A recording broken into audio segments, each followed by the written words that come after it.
ఇదో అండి. ఇంకా ఎర్రగడ్డలు గోబీ అంతా ఇలాంటి ఫ్రై చేసేసుకున్నానండి. ఎంత బాగా వచ్చింది చూస్తే గోబీ అంతా ఇలా ఫ్రై చేసేసుకున్నాను. ఎర్రగడ్డ, పచ్చిమిరపకాయలు, ఇంకా బెండకాయ, రేపాకు అన్నీ నూనెలో ఫస్ట్ వేపుకోవాలండి. ఓకేనా, ఇలా అన్నీ వేపేసేసుకున్నాక మళ్ళీ ఈ గోబీ ఉంటుంది కదండి, మళ్ళీ నేను చపాతీ కూడా చేస్తున్నాను. ఎందుకంటే టిఫిన్కి చపాతీ కావాలండి. డైలీ మా పాప సాయంత్రం స్నాక్స్ స్కూల్ నుంచి రాగానే ఏం తింటుందండి, హాస్టల్లో ఏం టిఫిన్ స్నాక్స్ సరిగ్గా పెట్టరు కదా, చపాతీ కూడా చేసి పెడతాను అనమాట. చపాతీ కూడా కట్టుకెళ్తాను. నాకు నైట్కి కూడా చపాతీ, పాపకి కూడా చపాతీ, టోస్ట్ చపాతీ అనమాట. ఇలా కలిపి పెట్టేసుకుంటా.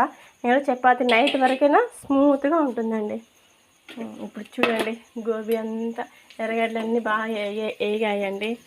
ఓకేనండి, నాన్ స్టిక్ దాంట్లో వేసుకోవాలి. అప్పుడు ఈ గోబీ అంతా ఎంత బాగుంది, కొంచెం ఉడికిందా లేదా కొంచెం ఇట్లా చూసుకోవాలి. రోస్ట్